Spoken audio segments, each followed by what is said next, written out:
Welcome to the Lancaster Patriot Podcast. My name is Chris Hume. I am the managing editor at the Lancaster Patriot, a conservative print newspaper serving Lancaster County, Pennsylvania, and beyond.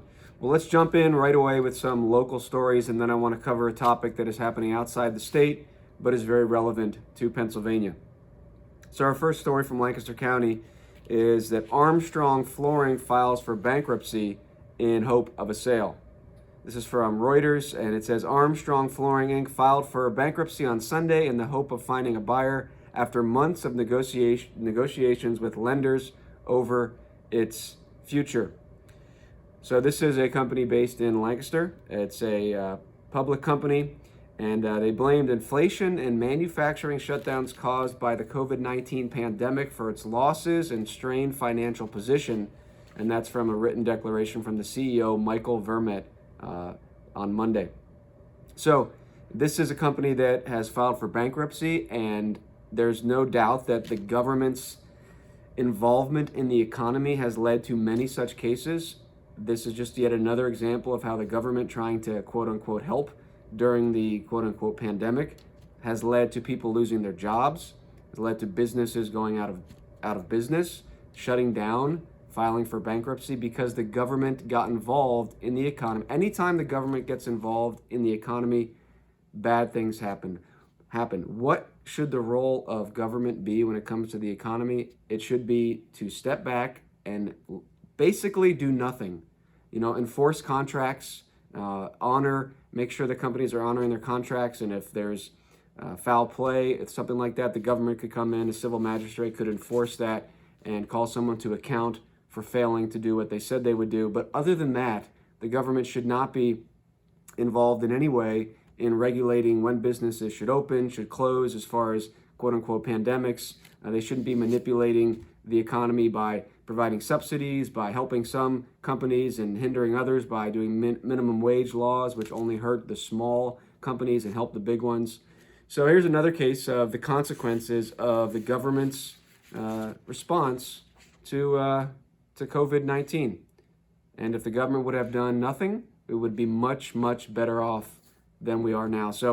And it was plenty of Republicans were just as much in favor of government regulations before COVID, after COVID, and continuing to think that the government has a role to play in manipulating the business conditions. When they do that, things only hurt. The economy only suffers. So Armstrong Flooring has filed for bankruptcy in response to government restrictions. I want to talk now about the drag show at Hempfield High School. So you may have heard of this. There was a drag show event at Hempfield High School after hours. It was for the Gay Sexuality Alliance Club. And a parent, I believe, posted something about this online, and it created quite an uproar. And a teacher was placed on administrative leave, the teacher who organized the event. And this was an event where you have men dressed up as women and dancing in front of the students at the high school. So Hempfield High School had a school board meeting, and this is from Fox 43. And it says, 2 weeks after videos surfaced of a drag show at Hempfield High School, members of the community expressed their views at a school board meeting. So this was on Tuesday, and people came out to express their concern, and unfortunately there were some there as well who supported the event. And this was, again, the Gay Sexuality Alliance Club that hosted this event at Hempfield High School. So this Fox 43 says, videos of the show that surfaced online feature professional drag queen performers. During the show, performers wore tight, revealing clothes and danced provocatively.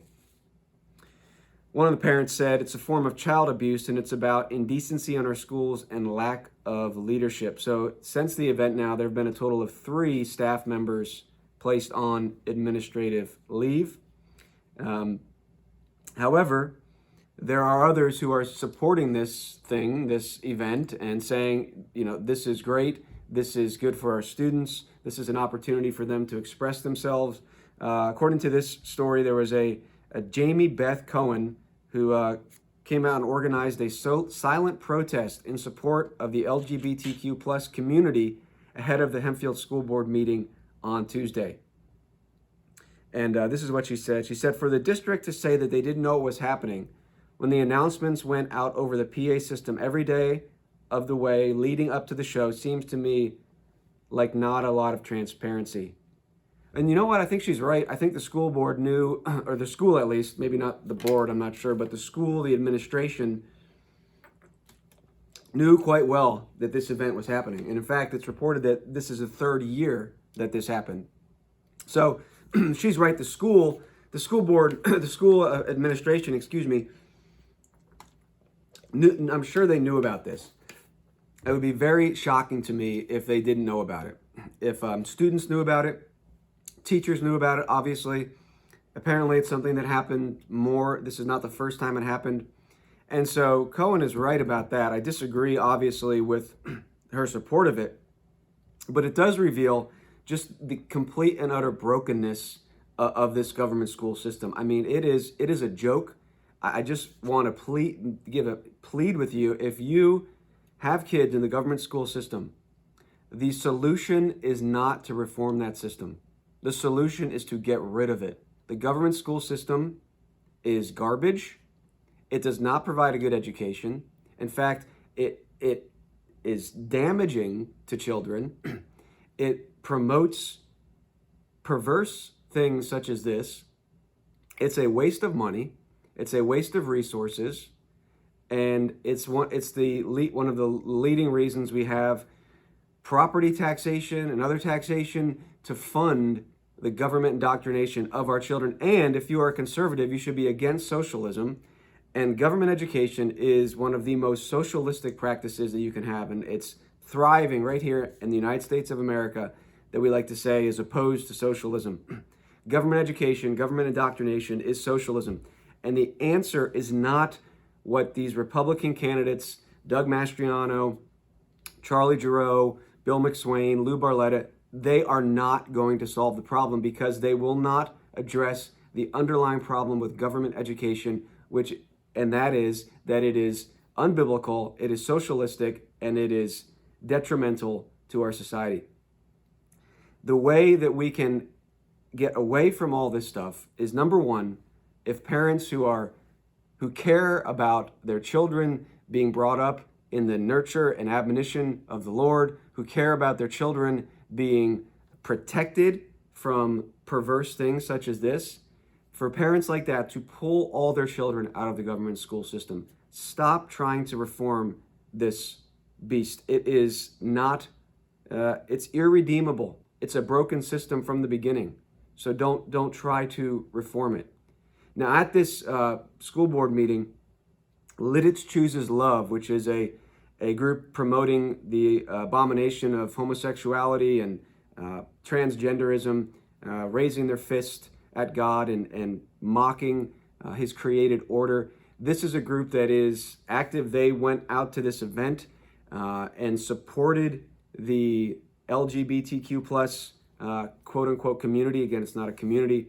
It's a group of people who are opposed to truth and righteousness and are, quite frankly, leading to the destruction of many children with this ideology, which would lead a child to take hormone suppressing medication, have surgery because they don't like how that God has made them a male or female. So this group, Lidditz Chooses Love, let me just talk a little bit about them before we come back to this government school issue. So Lidditz Chooses Love, on their Facebook page, well, first of all, they shared a story here from Lancaster Online and from one of the students at the school saying, and this is what Lidditz Chooses Love said, "This is the voice we need to listen to, not the frenzied voices of adults who weren't there, not the clamoring of school officials more worried about appeasing parents than protecting students. This voice, this truth, choosing to stop and listen is choosing love."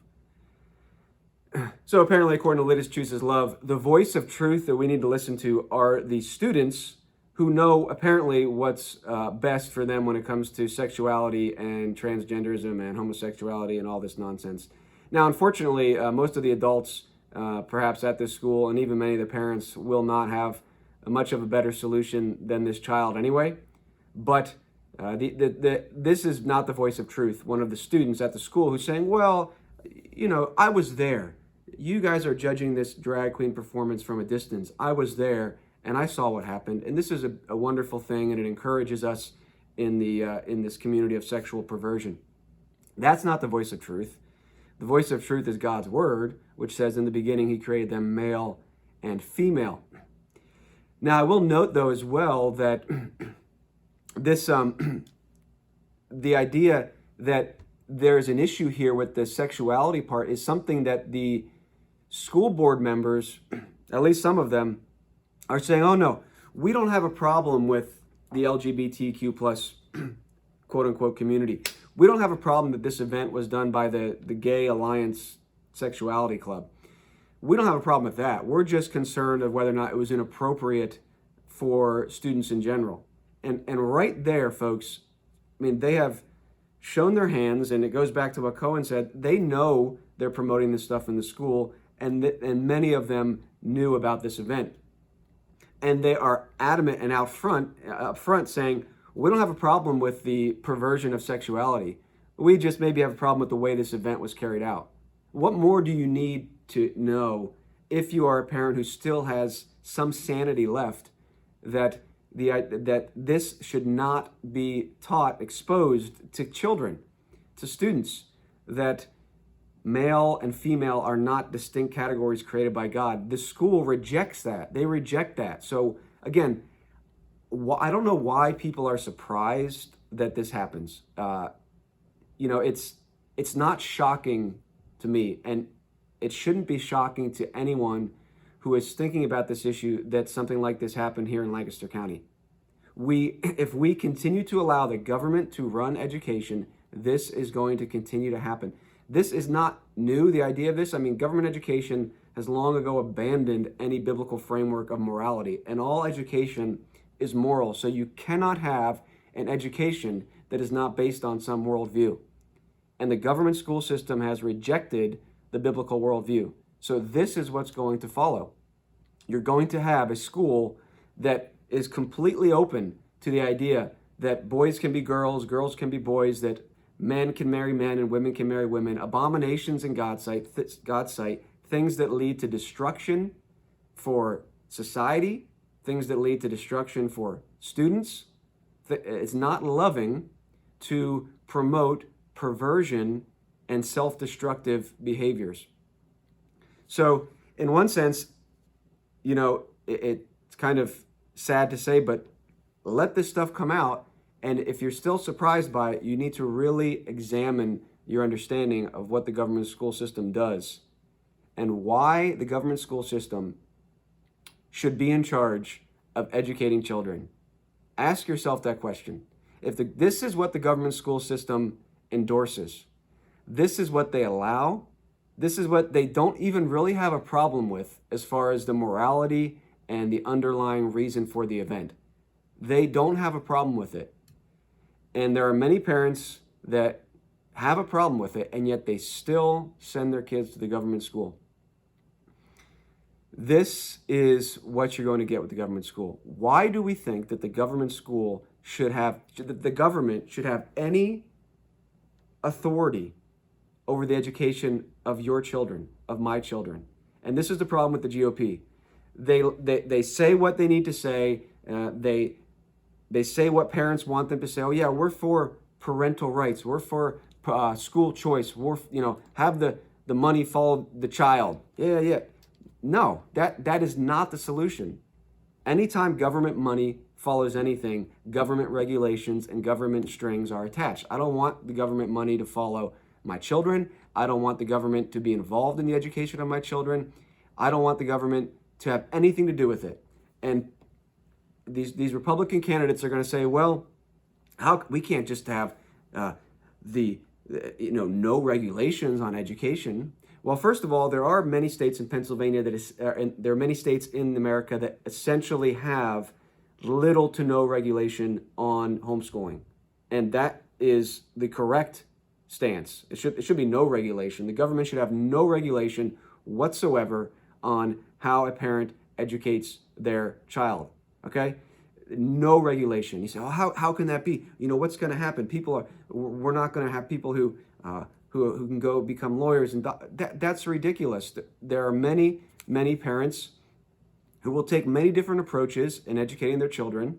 Some will, like the Amish community, who won a legal battle in the 1970s about education, and they were ruled exempt from compulsory education laws because of the freedom of religion. And I talked to Charlie Giroux yesterday, and I asked him about that. He said, well, the religious freedoms perhaps that apply to them couldn't be applied to other people who aren't in that community. And that is just absurd. Why would the Amish be the only ones who are exempt from the government tyranny of compulsory education laws? Just because I'm not Amish, but yet I have a biblical worldview which compels me, a religious worldview which compels me to educate my children perhaps in a similar way. Why am I not exempt from that regulation? So these Republican candidates, they're not at least the ones that we have now, they're not the solution. We need someone who's going to address the issue at its foundation, at its core, and truly stand for liberty and freedom. These guys are not for liberty and freedom. They're not. They're going to talk the game. They're going to say, oh yeah, we're all about, the parents have the final say in the education. I mean, this is what, all these guys are saying, Senator Ahmed and the parents should have the final word. If you really believe that, then you would say the government has no authority in the education of a parent's child. If I have the final say as a parent, why do I need to then submit to the government's regulations? That would seem to me like the government has the final say. So that's just a talking point that parents, unfortunately, like to hear, and they say, oh yeah, this is right. Like, I'm going to have the final say in my child's education. Well, first of all, if you send your child to the government school, you're not going to have the final say. The school board, to be honest, even if they cared, even if they did really want to do what you want, what do they do with the other 800 parents? Are they going to please that? They can't. So you will never have the final say if your child is at the government school system. You have given your child over to the government school system, and that school board will never let you have the final say. So just accept that. And hopefully if you realize that, you will realize that you need to pull your children out of that system. So the idea that the government, just the idea that, well, if we don't have the government controlling education here in Lancaster County, what's going to happen? I would hope people, especially in this county, would realize that the government is not good at educating children. They don't, this sort of thing at Hempfield, the thing at Warwick, Lidditz Chooses Love, by the way, has another thing on here. Warwick High School hosts the Masquerade Gala. Come join us for a safe space dance. And Lidditz Chooses Love is this group that is trying to go out to these events that these government schools are putting on and kind of have them as, little rallies and support. They want to go out and have signs supporting the perversion of LGBTQ plus outside this event and encouraging children to sin and reject how God has made them. So they are really actively promoting this stuff. So any government school, and people always say, well, my government, the school that my child goes to, that government school, that's one of the good ones. The majority of parents say that, and yet the majority of parents also say that the majority of schools are not good. So how do those things add up? If most parents think most government schools, there are issues at, but most parents also think that the school their child goes to isn't one of those schools, something's not adding up. So if we think the government should be involved in regulating education, just look at what they've done. Look at where education is now, and look at how the government has began regulating it. And this is where we are at with government regulation. We are at the point where the Bible has been removed from the schools long ago. The best-selling book in the history of the world has been removed from schools, where one of the primary things they should be teaching is reading, literature, right? And the number one best-selling book in the history of the world, hands down, not even close, the Holy Bible, has been removed from the school. So that happened long ago. The first problem was giving the education over to the government. And that was wrong. Now, at least when the Bible was there, there was some good to it, even though it was a broken system. God can use an evil institution for good. But the Bible's been long removed. Okay, so the government took over education. So these are for people who think, well, hey, these are for these candidates, Doug Mastriano, Charlie Giroux, Lou Barletta, who are going to tell me and tell you that, no, we need the government to regulate education to some degree.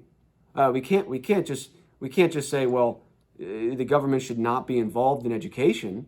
Okay, so look at what government education has done. Remove the Bible.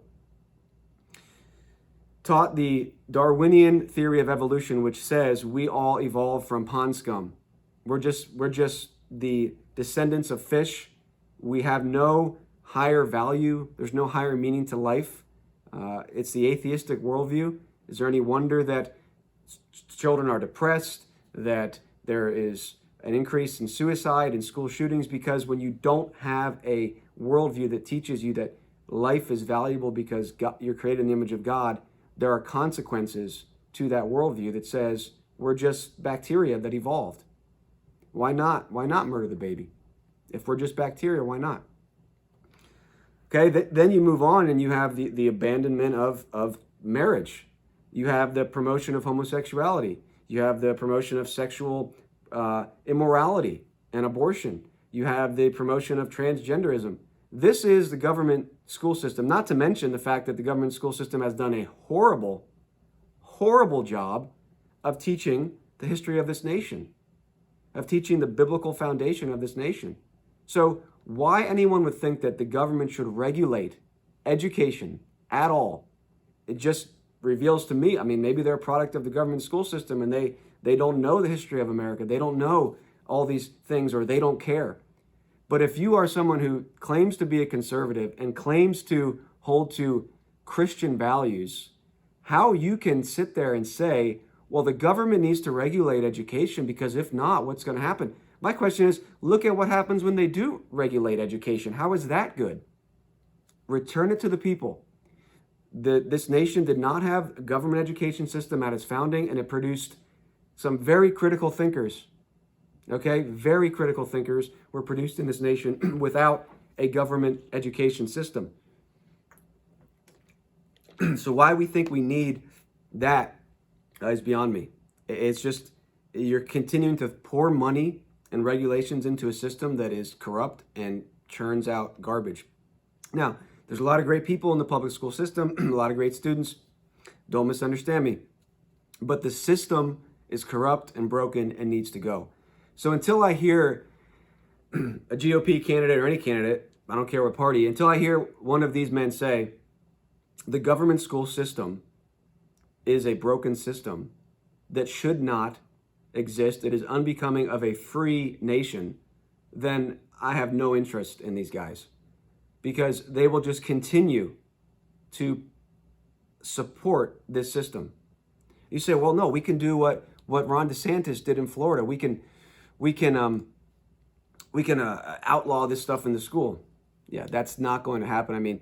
DeSantis's bill, you know what it did? DeSantis's bill made it legalized the teaching of the perversion of transgenderism for grades 4 and up. It's regulating this evil in the school system, and that's not the answer. Find me a candidate who will say, this is a broke system, and the private community, homeschooling, churches, private schools can solve this problem better than the government. That's the truth.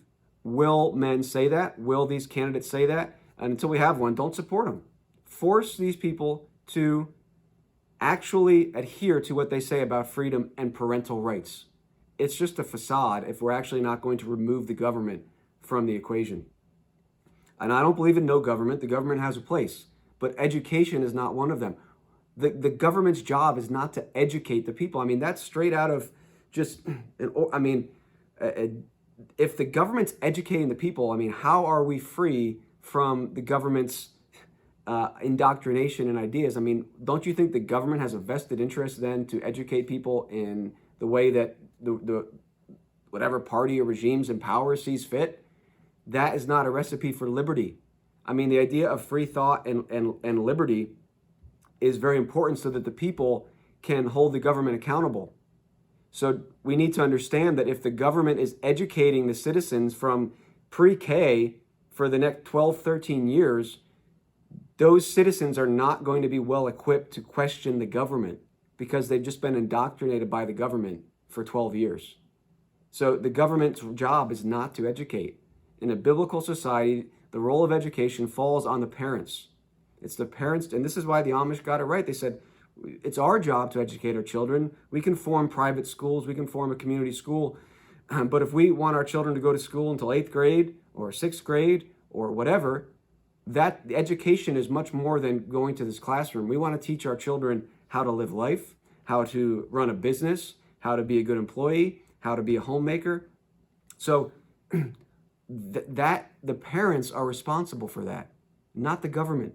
Look around and see what government education has given this nation, has given this county, and hold these candidates accountable who say, "Oh well, we're for parental rights." It's a bunch of it's just a charade. It's political talking points. Unless these people will actually have some courage and stand up to this and say, "No, it's not our place as the government to tell you what to teach your children." So that's what's going on at Hempfield. Again, just expect more of this. This is the result. This is the fruit of government education. Because once you abandon the biblical role of government, this is what you're going to get. So I'm not interested in going to these school board meetings and telling the school board, hey, you need to listen to us. You need to get this out of the schools. You need to protect our children. You need to remove this stuff. If you care about your children, get them out of there. Get them out of there. And if you have no idea how to do that, contact me. And we can talk about it. Get your children out of this system, right? The school board is not going to solve the problem. They're not going to solve the problem. So expect more gay pride events, expect more drag performances, expect more gala dances at Warwick High School. Expect more of this. Expect all this stuff from the government school, because that's what the government school system is going to do. It has abandoned Christ, and this is the fruit. And we need men who will oppose it. So where are they? Where are these men that are all about freedom? Where are these people that talk about, oh yeah, I'm the Christian conservative. I'm the one who's going to return the freedom back to the parents. No, you're not. No, you are not. Unless you are going to get rid of this system that is taxing, stealing money from parents who don't even send their children to the socialistic government education system. And the solution is not school choice and have, you can, the government will give you some money or kickback if you, but the regulations are going to follow. That is not free. And then they could say, well, I think Mastriano said, well, if you don't want to take the money, you don't have to. If you're concerned about the government regulations that might follow, then don't take the money. Yeah, that's great. I won't take the money, but that doesn't solve the problem at large. And we still have, on top of that, all these regulations in Pennsylvania for homeschoolers. So there's no candidate that I've heard that's going to actually address this issue. And until the Republican Party either crumbles or enough people in it say, we refuse to support someone who actually isn't going to be about liberty and about biblical values, then this is just going to continue to happen.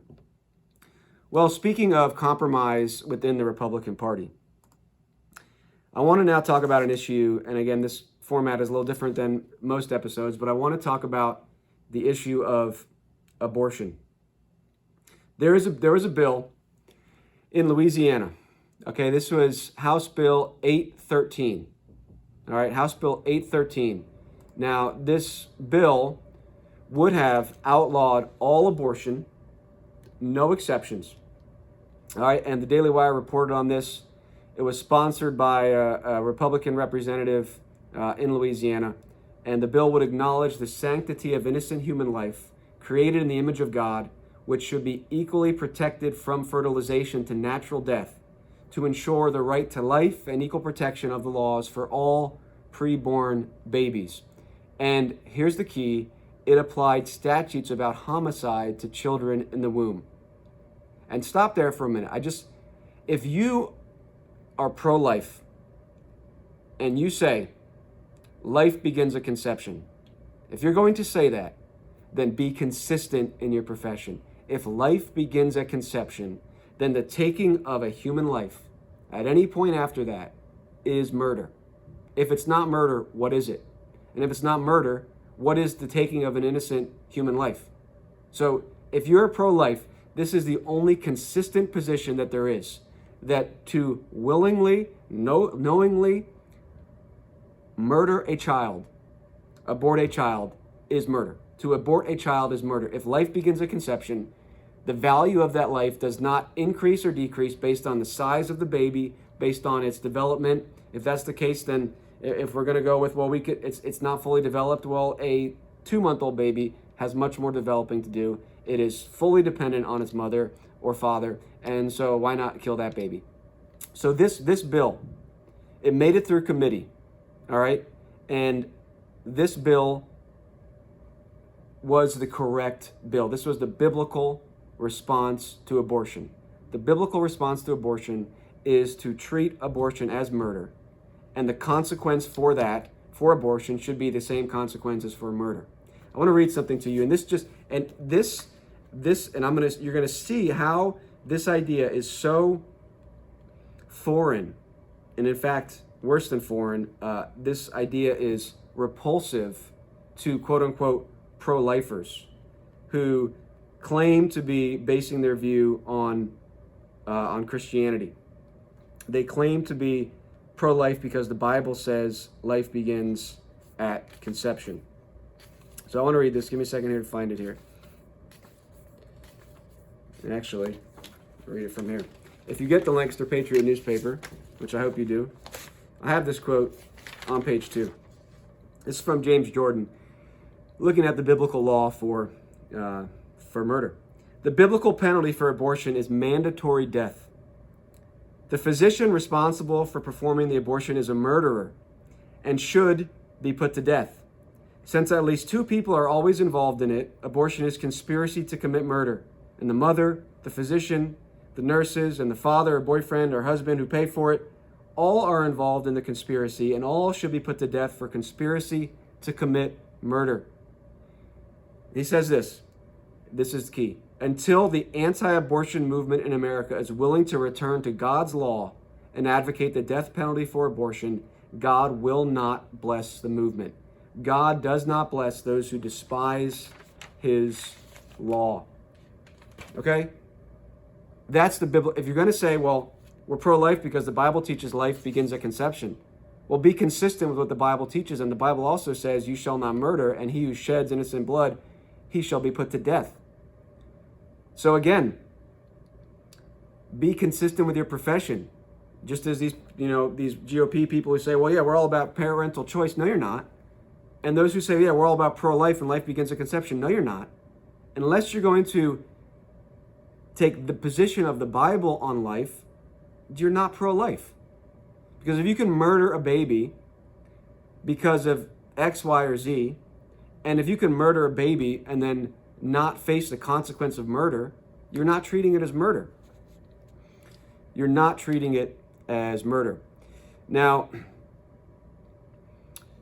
this is Pastor Jeff Durbin said that we agree with the abominable character of a belief system which would allow you to enslave people, based on kidnap them and enslave them, that would allow you to murder children. He says, from a biblical and legal standpoint, the unjustified taking of human life is murder. And so this law properly places the unjustified taking of a preborn life in the category of homicide where it belongs. Now, I want you to think about something. If the pro-lifers who say they're all about ending abortion, right? They say we want abortion to end. It's the taking of a human life. Okay?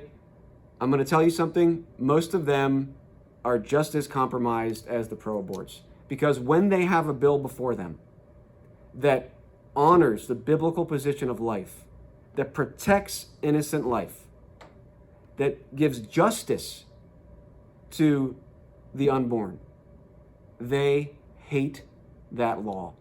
They hate the law. I want to read something to you.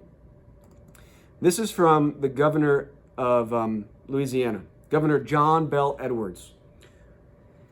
Okay, he issued a statement in response to this bill, which would give equal protection to the unborn. You know, people who say, well, keep abortion legal. It's the same argument, keep slavery legal, right? These are subhumans.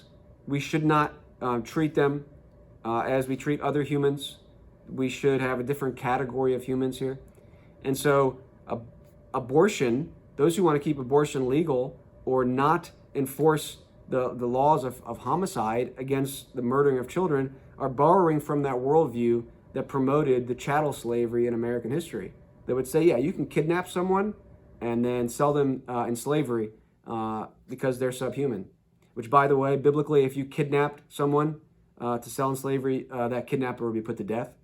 So, at any rate, this is the governor of Louisiana responding to this bill that would subject a woman, and this is from the officer of the governor, who would subject a woman who has terminated her pregnancy to criminal prosecution for murder and could severely limit access to contraception and life-saving care. I mean, that is a lie right there. This bill would not limit access to life-saving care. Abortion is never a life-saving procedure. This idea that, well, the health of the mother, I mean, again, you hear this from the Republicans. Well, I'm for the exceptions in rape, incest, and health of the mother. Okay, health of the mother. There is no honest physician that would ever tell you, yeah, I need to go in there and intentionally murder the child for the health of the mother. There are procedures that can be attempted to save both child and mother. That is not an abortion, right? It is not an abortion to try to go in and save the life of the mother and save the baby. There is no case where you need to murder a child to save the life of the mother. Okay? There are situations where you have to treat the mother and there is a chance that the baby could be harmed. That happens in any situation where you have any life-threatening situation where you have two people trapped in a vehicle and you have to choose to save one and you may then get to the second one, but you're not going to willingly murder the first person to get to the second. So the idea that, oh yeah, abortion is a life-saving procedure is a lie. It's a lie. And of course, the rape and incest, the sins of the father or perhaps the mother in the case of incest is not justification to murder that child. If that were the case, be consistent. A 2-year-old who's the victim of rape could be murdered, because if the only reason that you're allowed to murder that child is how they were conceived, then why not? And again, you say, oh, we would never promote that. Well, you know, the liberals are getting to that point, quite frankly.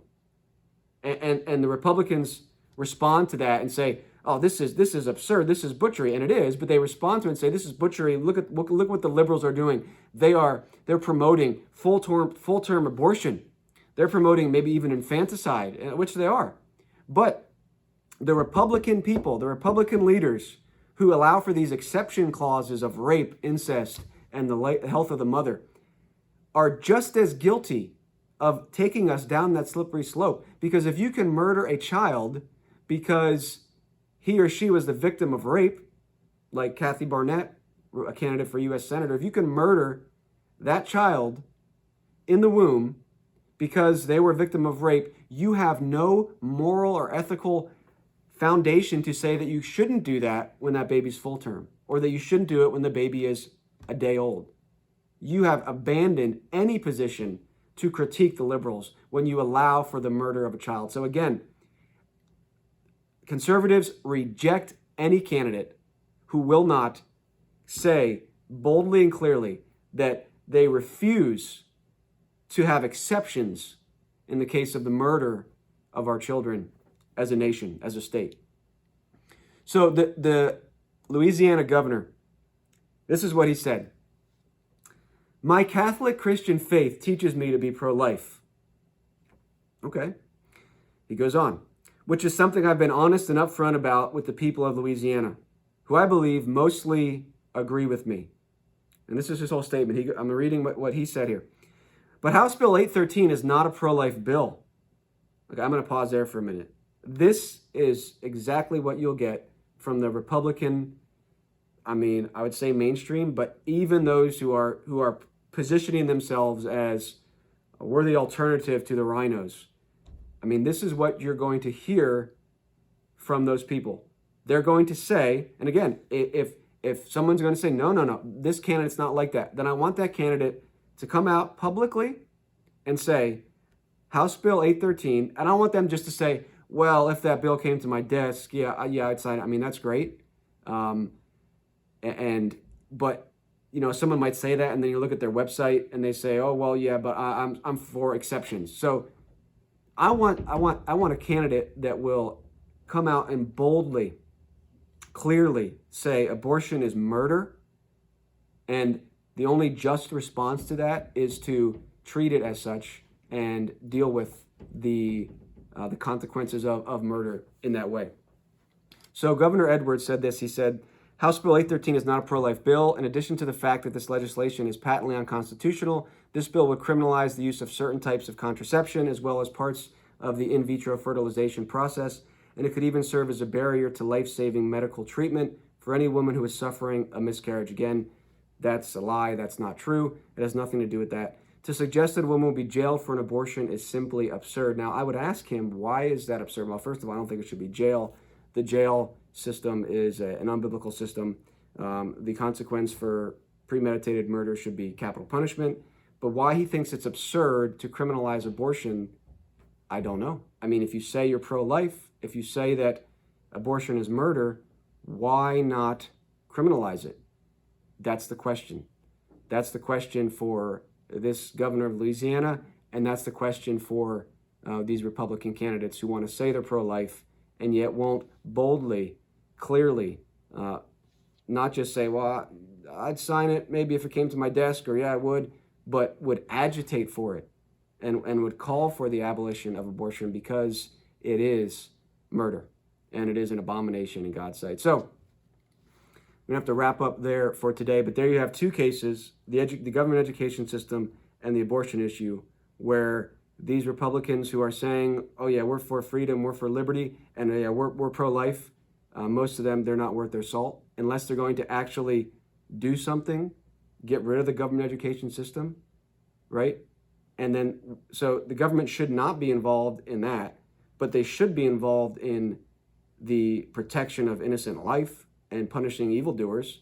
So again, I'm not for no government, but the government has just literally, in these things, flipped its role. It's doing something it shouldn't do in educating children, and it's not doing something it should do, and namely that it's not punishing murder as murder. So House Bill 813, and the latest on this, unfortunately, and it's alleged that and I need to confirm this, but there's one story that says the man who proposed this bill backed out. And I hope that's not the case, but what it does seem is that what did happen is the bill failed to pass the House yesterday. It failed because the pro-life movement said this is not a good bill. The pro-life movement stood in the way of a bill which would outlaw abortion. Think about that. The pro-life movement, not the pro-choice movement, the pro-life movement stood in the way of a bill that would outlaw abortion and treat it for what it is, murder. And so now they've tweaked the bill. They've made it another regulatory bill. They've taken away the idea that abortion is murder.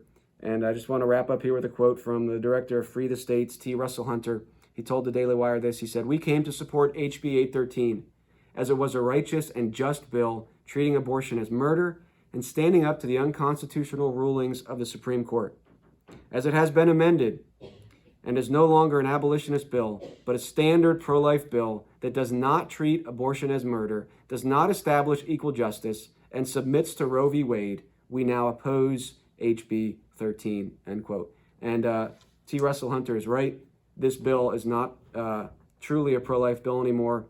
It doesn't establish equal justice under the law. It allows for the abortion of children, does not treat it as murder. And it's right to oppose this bill because this is a compromise. And as I read from James Jordan, God's not going to bless that. Until this nation will treat murder as murder and follow his law, he will not bless it. So there you go. So if you're going to vote for someone who claims to be pro-life, are they actually pro-life? Are they pro-life? Or will they, like most of the pro-life movement, reject this law? Because frankly, they hate God's law. They hate God's law of liberty, which secures the right of people to be protected from being murdered. So HB 813, sadly, has failed as it was initially proposed. So we'll leave it there for today. If you are not a subscriber to the Lancaster Patriot, please check us out, thelancasterpatriot.com. We deliver once a week. Subscribe to the podcast. And until next time, God bless and Godspeed.